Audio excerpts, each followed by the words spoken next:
no Jedi. Your powers are weak, old man. Always remember, your focus determines your reality. Hello there. General Kenobi! You don't know the power of the dark side.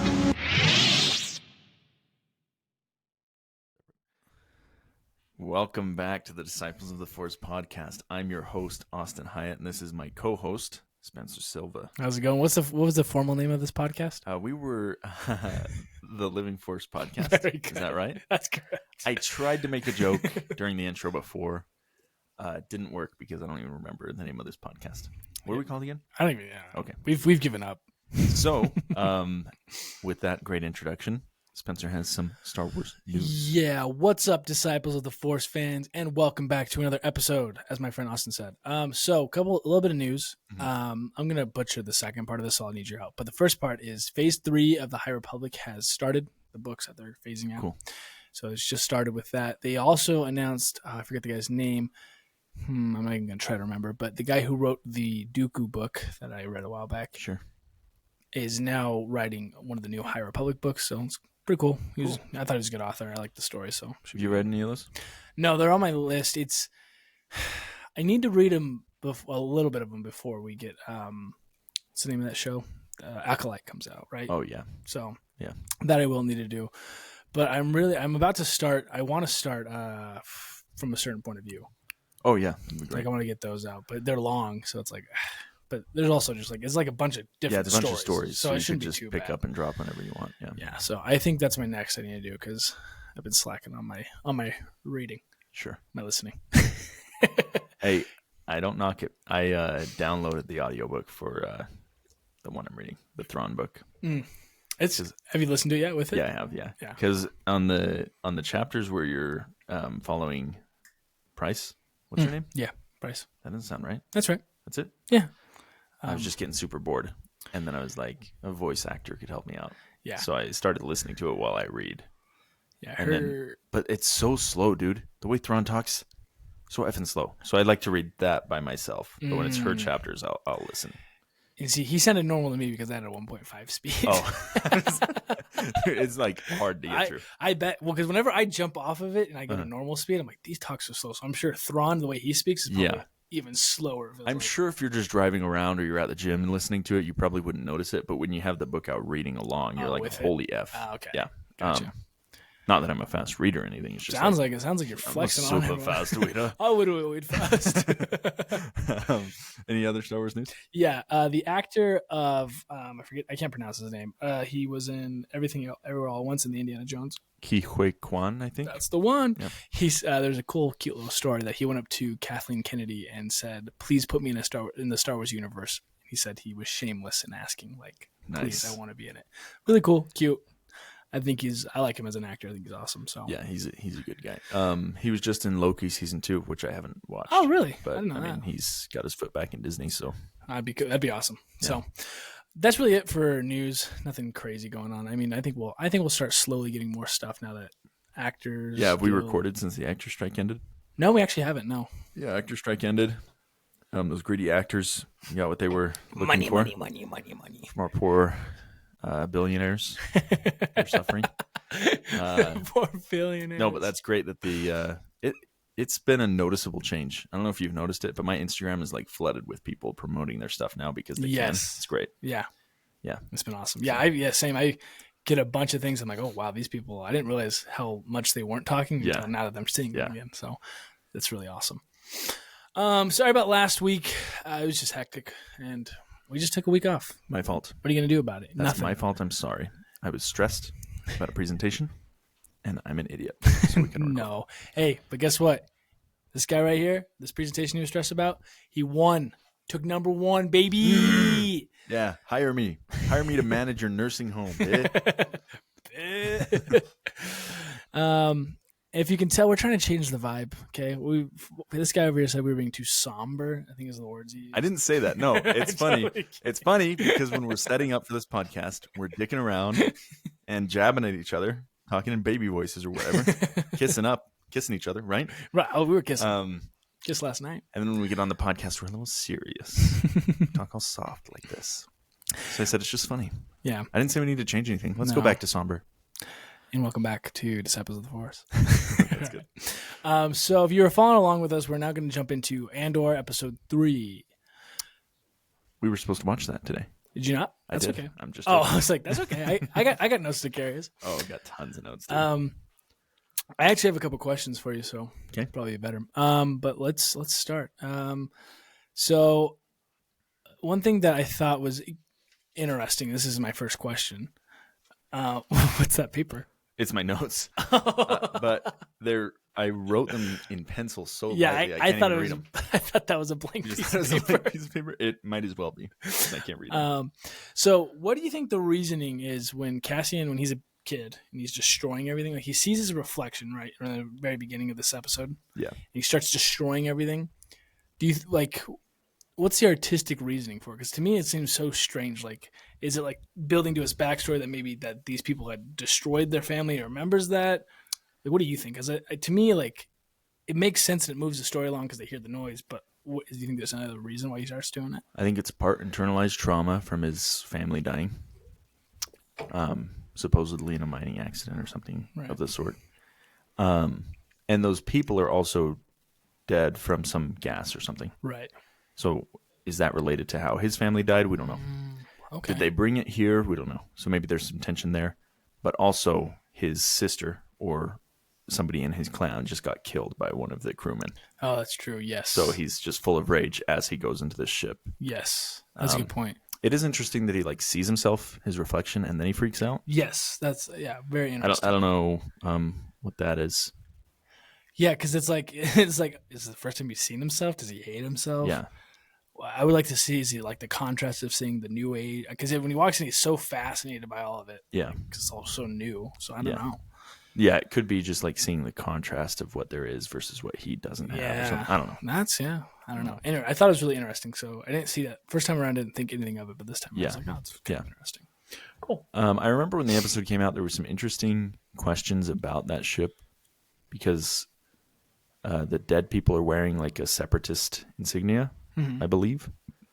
And then Clem and Marva say that a Republic ship is coming. Yes, that's what I noticed too. I thought that I've got Reddit pulled up right now to tell me an explanation. So I'm going to read this while you talk about your next thing. Well, because that was one kind of the next thing I was going to say is was that they say there's a Republic freighter approaching or something. Right. When I was like, oh, I thought we were in the Empire stage. Right. Yeah, so this is during the Republic stage. Okay, so it is. Because Andor takes place in 10 BBY. Okay. I think. Oh, I'm sure. I don't know. Sounds right to me. Oh, very good. I don't know. Oh, no, wait. No, it doesn't. It takes place like 2 BBY. Okay. Oh, that's right, because there's Or only one. a couple seasons before it hits Rogue One. Yeah. That makes sense. That being said, Cassian's 30, 40 at this point. 20. How old is he? We don't know ages. Yeah, we don't know his age. Anyway. Maybe 30, 40, 20. This says Cassian was 4 years old at the start of the Clone Wars.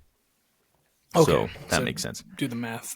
Clone Wars, Friends of the Sith. And this explains Marvin and Clem were convinced that the vessel and its crew were Republic because the existence of a separatist movement wasn't known at that point. So this is before the Clone Wars started. Okay. So that makes sense. Okay. And that was retconned, or not retconned, that was explained in some trivia section of an episode guide. So, really? Yeah.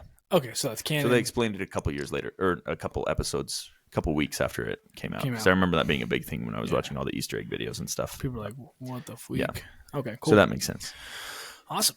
Well, thank you for that. Thank you, Reddit. Yeah, thank you, Ma Installation, Redditor, whatever the hell that means. Maybe they're a listener, man. Thank you. Oh, they probably are. Thank you. Yeah, cool. So also something apart from the Star Wars, just giving Andor the love it deserves. I love how the episode's cut. Like the pacing and everything, so good. Like, so first thing I want to point out with it is I love when they sit what's the droid's name? D? What's the droid's name? I don't remember. Do you know? That's right. Don't worry about it.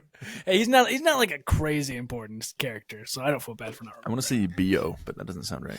Yeah. Anyway, when he says the Republic freighter is approaching, it cuts right then to live. Like, Yeah, to the pre-Lux Morlana people arriving Yes. at Ferrix. so I was like, oh, really good cut. And there's a couple times where it felt like it was cutting at perfect moments that I wasn't. Oh, yeah. Because as a contrast Obi-Wan, you're like, why are you cutting right here? Oh, yeah. It's like night and day difference. It's a really world cool. of difference. So just cinematographically, Yeah, literally.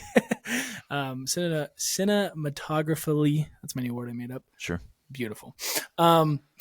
The other thing I was going to say about that as well was I loved that, like, the very beginning, it has you on the edge of your seat, like the fast cuts, the kind of shakiness of while everything's building up, and you can feel it building up until he meets Luthen, and even after that as well as it keeps going on. Really, just well shot, just really cool. So I just really appreciated that this time around. Love it. Love it. I have a note here that Marva kidnapped Cassian. And she gives a good explanation for why. Like, she's like, he's going to die. All of his family's going to die. Right. Which, actually, I don't want to spoil it because people are watching along. But we've talked. Anyway, we'll get to that in a couple episodes. Okay. Remember that? Remember that I said something about this? Beep in my mind. But anyway, Marva assumes. That was great. That was crazy. Marva assumes that the Republic cruiser is going to come kill everybody. Right. Yes. Because they just killed Republic people. Right, they killed the guy outside. Oh, that's actually interesting. Because if it was really a Republic freighter or ship above, like B2 EMO, that's his name, the droid's name. Nice. Looked it up. Like he says, then the Republic wouldn't come down and be like, oh, these are our people. Let's kill all of these kids. Right. But if they were, I don't know. Anyway, interesting. Maybe all of Cassian's family survived, maybe not. Yeah, we don't know. But she basically saves his life. Yes, she does. Because if they would have came and seen this kid and all these people dead, and I think it makes sense. But she really does kidnap him though, because he's like, backing up in the corner. Yeah, she knocks him unconscious out and just carries him. And I love how when he's in the ship, he's just like, okay. Yeah, he's just okay with it. He's not freaking out or anything. That is crazy. But that also, that's later in the episode. But that cutting back and forth, I love that. Super cool. Yeah. So, just great. Seriously, so good. You'll never find bigger Andor fans in the state of Utah, the Mississippi states. Yeah. What? What not did I even mean the to Mississippi say? states. I don't even know, dude. You're not even going to find somebody in the Mississippi states that loves Andor as much as us. Yeah, dude. I don't. Words just kind of came out right there. Anyway, let's keep going. So you had that part. Is there anything else you have? Because the next part I have is talking about Luthen when they meet up. I do wonder. So that character that we're introduced to last time, that's on the transport with Luthen, like kind of being annoying and asking questions. Oh yes, he's also featured in this episode for a second. He Right says goodbye to him, watch your wallet, all that stuff. But it's like I still don't know what that character accomplishes, which is not a criticism. I feel like there should be meaning to it, but maybe there's not. Yeah, like narratively, what did it do? Yeah, I think it just kind of like the only thing I can think of is it just showed how serious Luthen is. Yeah, and Luthen's determined he's serious, on the mission. Mysterious, yeah. So maybe that's what it did. But yeah, I agree. I mean, I feel like there could have been more because, like you're saying, bringing him into the beginning of this episode makes you feel like there's something more. Right. So I don't know, but maybe the watch your wallet is kind of, I don't know. Like, I know you're someone who's well made and has money. Be careful out there. I don't know. That's a good point. So, also, I mean, it's funny that he's giving him advice for like how to be prepared in any situation because later Luthen has like a plan for everything that's going on. That's a good point too. That's a good contrast of he knows way more than that guy does. Right, basically. Exactly. So maybe, I don't know. But yeah, Luthen's so cool. So awesome. Stellan Skarsgård, awesome. Amazing. Yeah, I just have some notes about when they meet up. So if you have anything before that. No, yeah, that's mine as well. So my next is a question. Okay. If you have something before this, you can cut me off. But when Luthen is basically not interrogating, but talking to Cassian, like, how did you get this? Why did you get this? He's asking all these questions. Do you think he's asking these questions because he wants to know if he's skilled and where his like motives are, or is he just doing it purely, I want to know what your motives are for doing this because maybe I can use you kind of thing? I couldn't really tell if he was wanting it because he wanted to see how skillful he was plus that, or if it was just, what was your motive to do this? What do you like, kind of a thing? Yeah, I think it's more transactional than anything. Like Luthen knows that if he's right about Cassian, because he says, "Are you the real deal, or are you the thing that I'm looking for?" If he's right about him, then he'll be a great asset to him. Right. And what I noticed this time around watching it is Luthen is kind of like a really good manipulator. The way he asks these questions of Cassian and the way he leverages the conversation, you can feel him like taking control of it and like manipulating Cassian into making this choice. And I think it's just a contrast, and we've talked about this, how this show kind of illuminates the nature of the rebellion, how it's not totally black and white. Right. All of the rebellion is all good. Mm-hmm. That Luthen has to kind of take advantage of Cassian, and Cassian's Cassian's backed up against a wall. Right. He's out of options. Yeah, this is it. And that's exactly what Luthen wants, so that he has more leverage to recruit him. It's true.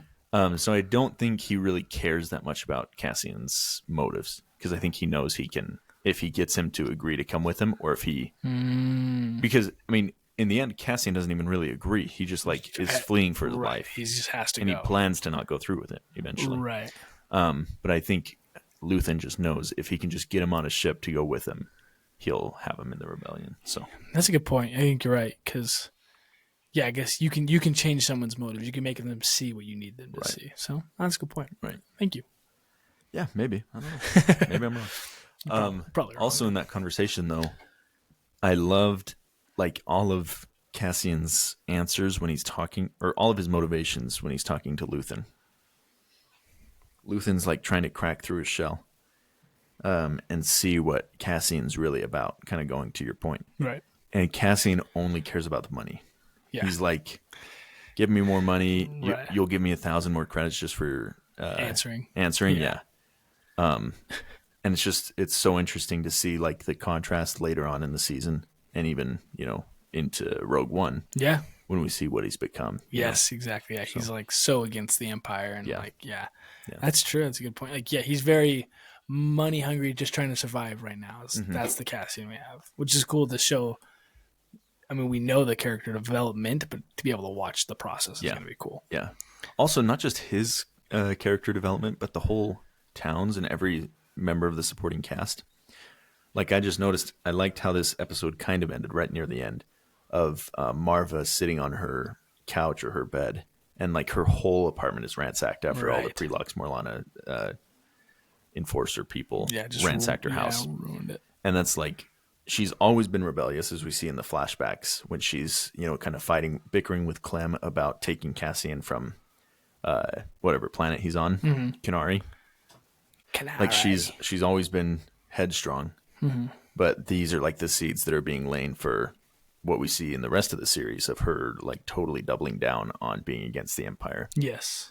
And then also the whole town, like as soon as the police, we'll just call them because I don't want to keep saying whatever I was saying. As soon as they arrive, the whole town is like surrounding Marva's house, trying to figure out what's going on. They're all ringing those bells to give an alert. So it's just laying the foundation for the spark of a rebellion, which is really cool. Yeah. And yes, that's some cool, like, kind of to your point, like you can see how unified they are. So that if they decide to, they're going to be really powerful. Yeah. So really cool. One thing I pointed out that I just thought was funny is I had to replay it to make sure I didn't mishear. Luthen says Cassian Andor. Yeah. It was definitely on purpose, right? But I just thought it was funny. Yeah. Dude, his accent is just so cool. It's a really cool accent. I'm trying to figure out, because I've seen him in a bunch of roles, but I've never really heard, I don't know if I've ever heard him do his real Swedish accent. Yeah. But in this, maybe that's just his natural way of speaking, but it sounds awesome. It sounds really cool. It's like so unique. Yeah. Like it feels like it's changing all the time. Like I feel like he pronounces words different than he did the sentence before. So it's really fun. Yeah. Go ahead. You said you were going to say something. I just freaking love Stellan Skarsgård. Have you seen anything else with him in it? Yeah, Girl with the Dragon Tattoo. There's another one. Good Will Hunting. He's in. Oh yes, Good Will Hunting. He's in all the Thors and stuff, but he's all right there. Yeah. He's not amazing. I just love him so much. He's and good. It's freaking his son Stellan. Wait, no, this is Stellan. Sorry, Alexander.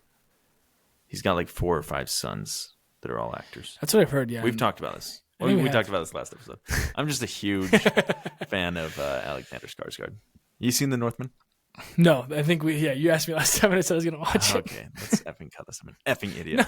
No. Keep it in. No, but I can't get over how cool Stellan Skarsgård is. Like, he's perfect for this role because... Sorry, I'm getting a call. You're good. He's perfect for this role because he's just actually a cool guy. Like, sorry, what I'm trying to say is, like we just said, in the Thor movies, he doesn't get to really act to his strengths. No. In this, like being a man of mystery, being a man in control, being a smart, wealthy, resourceful man is like the perfect role for him. Yes. I don't know anything about his personal life, but it just works so well in this. Yes, I agree. Yeah. No, 100%. The next thing I have here was hanging is an interesting concept in Star Wars. Yeah. He said they'll hang you in the square, and then he said it wasn't your father, wasn't he hung? Yeah. It's like crazy. Like I think you think in that galaxy, there's so many different ways to like kill someone, but hanging being still a concept, which is so brutal. Yeah. You know, so really cool. Yeah. So it shows you how brutal they are. How like if you treason or do something we're not about, we'll hang you for everyone to see. Which reminds me of Hunger Games in a way, but Yeah. because of how they used to put people in town square if they did something wrong. I don't know, it was really cool. I liked it. Yeah.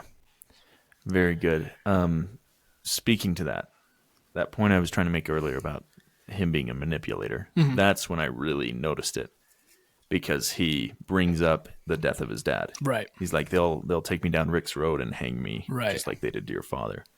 And like that's when Andor like really gets upset. Yes. He like pulls his gun on Yes. him, or maybe he already had it on him.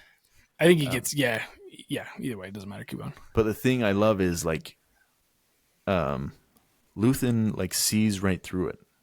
Like he's like, no matter what I say, Cassian's not going to shoot me. Like that's just not who he is. Right. You know? Yeah, that's true. Even though he's there and he knows Cassian just killed 2 people. You know. Yeah. For some reason, he's still like in this position of power to think that he can get inside Cassian's head. Yeah. Power Like move. hit him close to home emotionally. Yeah. And still, be on the upside of that. That's a great point. That's plays to his character how he's just like so confident that he's not going to do anything. Yeah. Or maybe he's betting on the fact that Cassian is so intrigued by him because he doesn't know anything about him that maybe that's why he won't. Which he does say when he's about to pull out the comm or whatever he has in his pocket. Like, yeah, would you be so stupid to kill me? Like, shows, it's really cool. Right. Great character. Also, okay, sorry to harp on like how great this interaction is.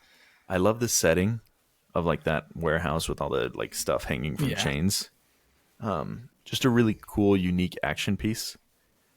Because in the production design, they didn't need to meet there, and it didn't need to be like a cool, I don't know, just a really unique way of like adding tension and action to the scene.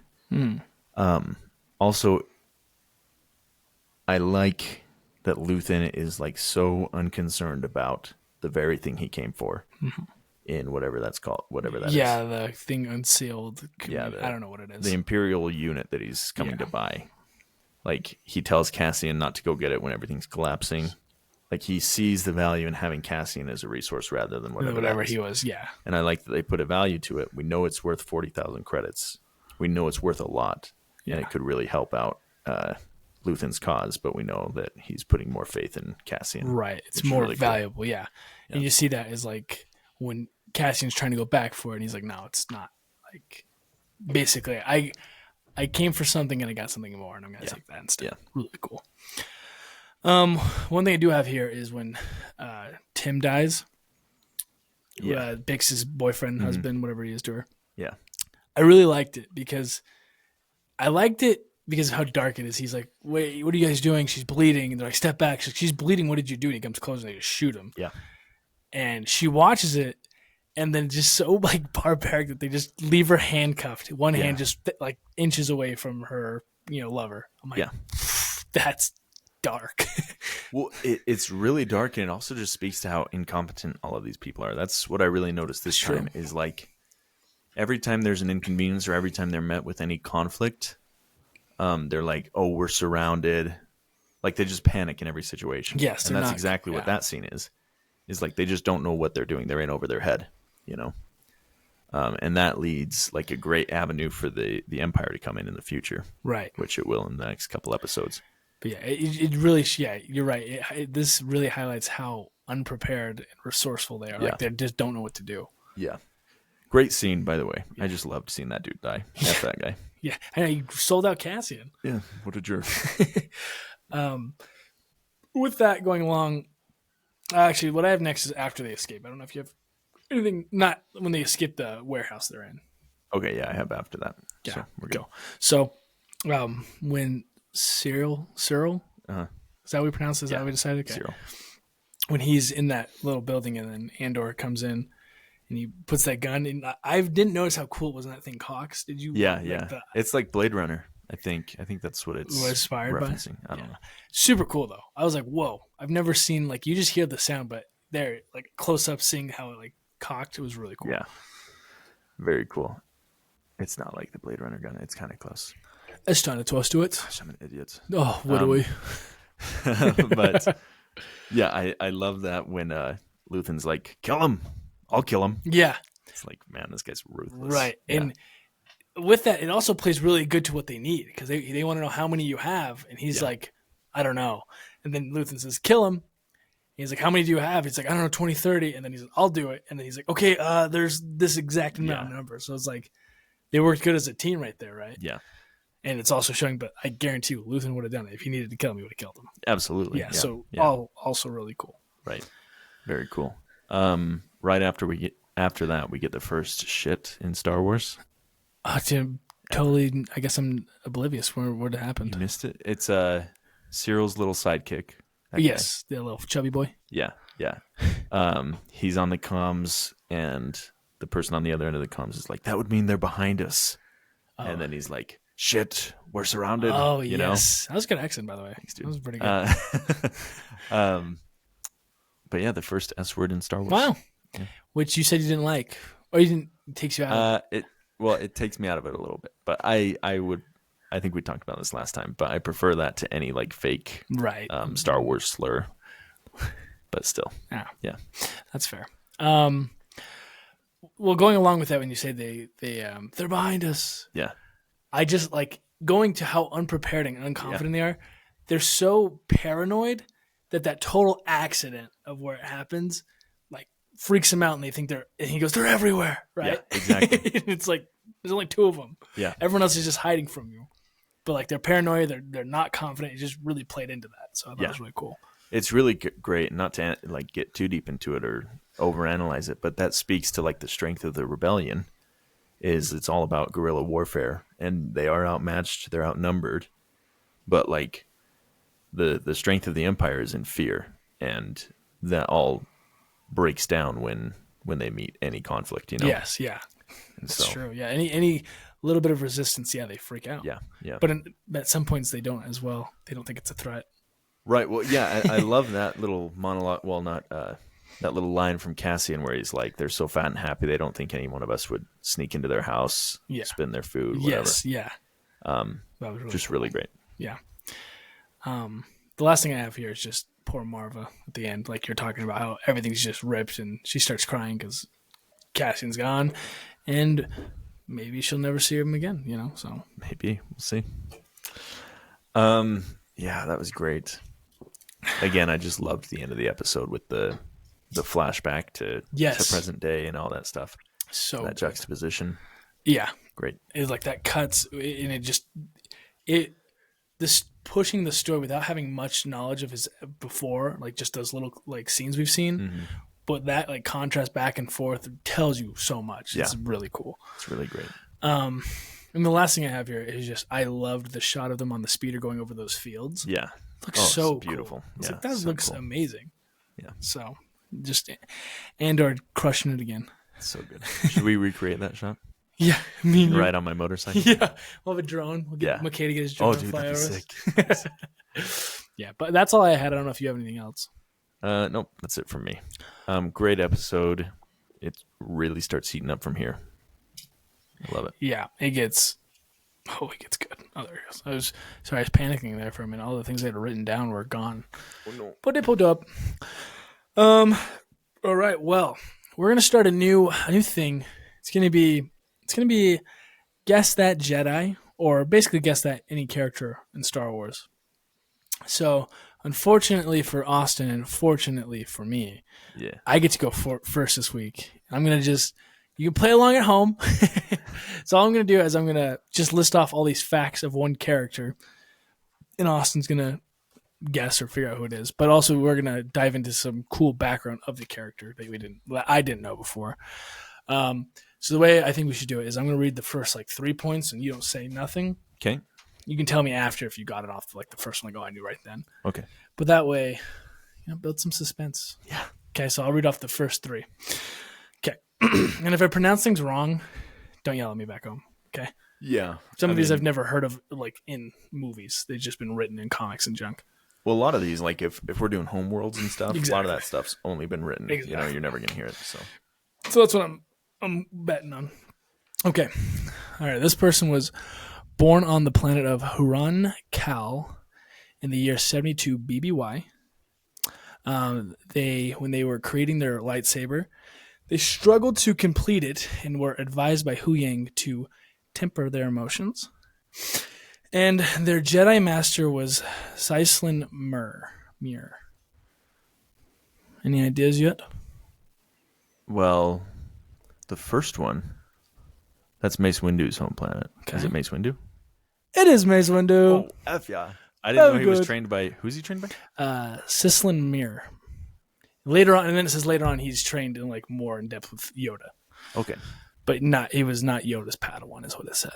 Okay, cool. But this was made to knowledge or brought to light through comics, is where all this story is. Oh, very cool. So pretty cool. Yeah, you know. And then the next things I was just gonna have was between 50 BBY and 42 BBY, they were put on the Jedi High Council. And they fought in the Clone Wars, and they had strict devotion to Jedi protocol, which I think those last three for sure you would have gotten. Yeah, definitely. Off of it. Yeah, I didn't want to go too hard. Well, no, that was great. I did do a little crash course earlier today when you said you're nervous. And I had to come up with a little device in my head to memorize some of the home planets to the names. Yeah, I think that's home planets, if you know them, is a huge Yeah. giveaway because there's not going to be other people from there usually. Well, there's a lot from Coruscant. So like if we do one of those, that's going to be hard. Yeah. And Tatooine. Yeah, seriously. Yeah, cool. So anyway, but this is really awesome. So I'm gonna give you guys some, because I talked about last 2 weeks ago when I was like, I want more information on Mace Windu and kind of his life. So one of the cool things, so one of his background stories of his first missions that he goes on is he goes to this planet called Matha to stop a man named Druze, who had convinced everyone he was like a Jedi prophet. So I kind of want to read this comic because it sounds really cool. So basically this guy he'd be like, I'm a Jedi prophet, bring people to me and I will heal them. I'll save them from death. This whole thing, right? Wait, what planet was it? It's on Matha. Palmyra, New York? Just kidding. I'm just kidding to our members of the Church of Jesus Christ of Latter-day Saints. Okay, go on. Sorry. No, it wasn't Palmyra. That's good. So anyways, Mace Windu goes and he's like, hey, yo, this ain't cool. You got to stop that. Why the accent? Yeah, I don't know why I did that either. That's crazy. Keep it in. I really didn't mean to. It's so funny that I slipped into that. It's just not even thinking. Yeah. He said, yeah. Why are you doing this? What's wrong with you? Spencer is going to cut it, but he just said the N-word. I want that. I want that. And for that reason, I'm keeping everything in, so you know I didn't say that.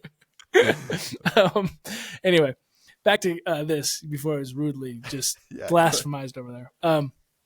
So it's really cool. The whole time, I guess Mace Windu's just pissed. He's like, how can this guy do this? He's taking advantage, he's just making money off these people. But the people really loved him, and so what's his name, Druze. So when they went to confront him, Druze's like people came up and started to attack him. And he tried to sneak out, but they catch him. But this is the part that I thought was really cool. Mace Windu is like, he's about to kill him. He defeated him. He's about to kill him, and right before he's about to kill him, his master Sislin Mir comes in and says that he can't kill him because he needs to stand. Drew's punishment should be decided in a court of law. Which comes into play way later. Later. So it's like, and this is this interesting thing when you look in his background, which I didn't know. He, in the beginning, in his young age, he had a temper. Right. He was like, super like, and so it's so funny that even that little bit stayed with him all these years later, where he was stopped. And now I feel like, I don't know, it's just so interesting, that parallel of when he's with Palpatine about to kill him, and Anakin's like, you can't, he needs to stand trial. Yeah. He's like, he's too dangerous. I don't know. Wow, that's crazy. Pretty cool, huh? That's why I love Star Wars, man. Just like the retconned backstories. That might help to answer why he's so hard on Anakin. Is because like he sees so much of himself in Anakin. I think that's a great point. Because as I was reading along, I was like, I used to think he just hated Anakin, but there's some like highlights of that's not the case. Right. So going on, just a couple highlights. Mace Windu had a Padawan named Bilaba, I don't know how to pronounce it. Yeah. Who ended up training Kanan, right? Or Caleb Doom? Yes. Okay. And they were actually, says that this person was actually even on the Jedi High Council as well at one point. Yes. So yeah. pretty cool. And then another just cool story of a mission he was on was, I don't know how to pronounce this, mission to Usalan, whatever. Basically, there was a terrorist group and they were attacking.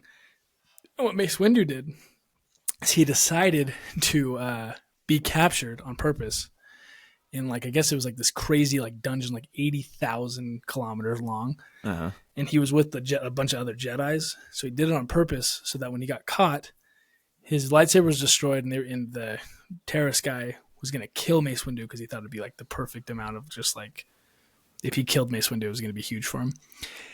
And what Mace Windu does, he connects through the Force. It shows how powerful he was with the Force, that he was able to connect with the other Jedi. They were able to find him through the Force without like any beacon or comm link or anything. Wow. So another thing that highlights his skill. And the last couple things here. Okay. This is the thing I was talking about a little bit earlier. So in the days leading up to the Clone Wars, the High Council was confident that Skywalker was ready to be given a mission of his own for the first time. And right here it says, by then Windu regarded him as an exceptionally skilled Jedi, which he's never really said his skills were bad, but he like voiced like, no, he at this point in the, I got to figure out what comic it is, but he says he's ready for him to. Mace was one of the few Jedi who were okay with him doing his own mission, whereas Obi-Wan was like, he is not ready. He can't go on his own. Wow. So there's that kind of little bit of like, he did believe in Anakin a lot. And then the last thing I have here is Windu told Kenobi to keep the prophecy in mind, for if Skywalker was indeed the chosen one, then he could bring the Force back into a state of balance. Okay.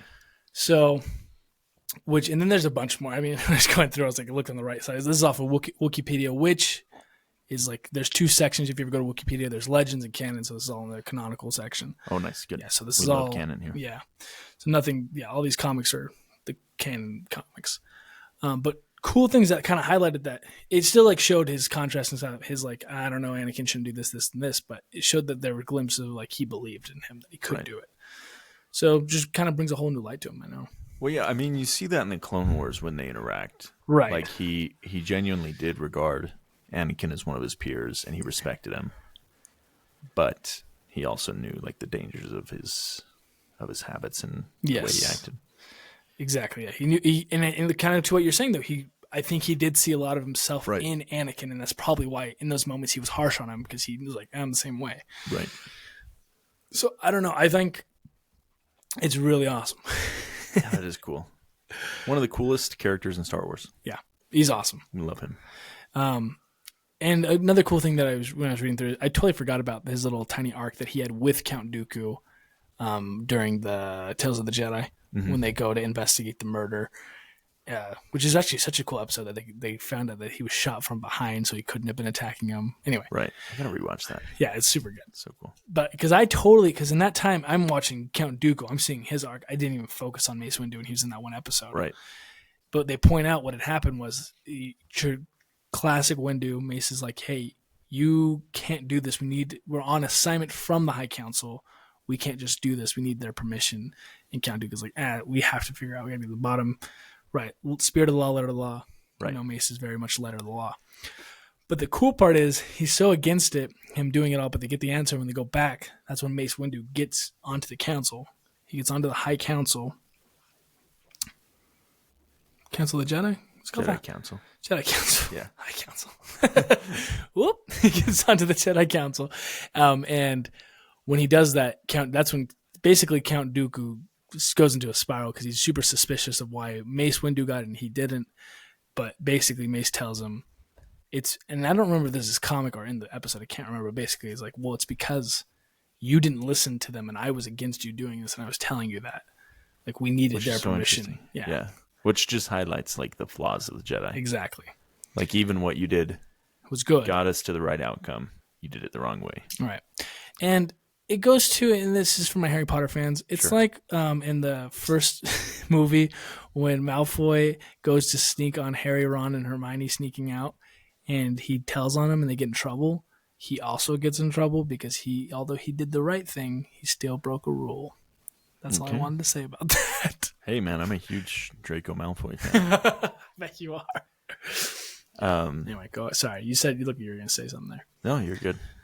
I might share my favorite Mace Windu moment if you don't mind. We're talking about it. Let's hear him. Sure. In season 7 of the Clone Wars. Okay. Wait, is it season 7? That's the last season. I don't know what season it is. Anyway, I pulled up the quote. It's so sick. Let's read it. He drops down. Him and Obi-Wan are surrounded by all of these battle droids. Mm-hmm. Like thousands of them, hundreds of them, whatever. And he gives this speech to all these battle droids. It's super funny. But he's like, my name is General... Should I do an accent? Yeah. Okay. My name is General Mace Windu of the Jedi Order. At this point in the Clone War, I have dismantled and destroyed over 100,000 of you Type 1 battle droids. I'm giving you an opportunity to peacefully lay down your weapons so that you may be reprogrammed to serve a better purpose than spreading the mindless violence and chaos which you have inflicted upon the galaxy. And then they just start shooting at him and he kills a bunch of them. So it's awesome. Yeah. It shows his confidence of how, he's like, I'm good. Yeah, yeah. And I can do this again, but let's just save ourselves the trouble. Right. Kind of thing. Yeah, no, Mace he's awesome. Super sick. So that's our information on Mace Windu this week. Next week it'll be a surprise, a little box of surprise. Austin will give it to us unless you get busy. I won't get busy. I'm done getting busy. Well, if you do, it's really not a big deal. You have school. I don't, so I have time if I need to. Yeah, you're graduated. That's great. No, I literally have 3 more weeks, and then it's finals, and my finals will be easy. Okay. So I'm good for the rest of the year, pretty much. Cool. Yeah. So if you want to get one, be nice to me. I'm gonna go obscure. I don't know deep. Get ready to learn about Oppo Rancisis. Oh no! Just kidding. No, I'll pick somebody on the council. But he was on the right-hand side of suggested articles when he was on Mace Windu. So. Oh, really? I don't know how long it is. Because that's the funny thing is I was clicking on something I wonder how Kit Fisto's, I wonder how long his is. Right. Very short. So really? I love Kit, bro. Well, I think just background of there hasn't been anything written about him basically. Yeah. It's one thing it says is it opens with he is seen helping Mace Windu try to defeat Palpatine. Yeah. Right. I'm like, dang, that's all he gets. That's all he gets credit for. Yeah. No, he's so cool. In the Clone Wars when he's got a Jamaican accent. Yes. He's aquatic, he's swimming underwater, no problem, without an air tank or anything. He is dope. I don't know. Maybe did I not read right? I take it back. He does have a long one. His is really long, actually. I don't know why I thought it was. Maybe I was reading somebody else's. Maybe I could have started on his and switched, but yeah. But I love him. I used to have this. Well, I still have it. I'll have to show it for the cameras at some point.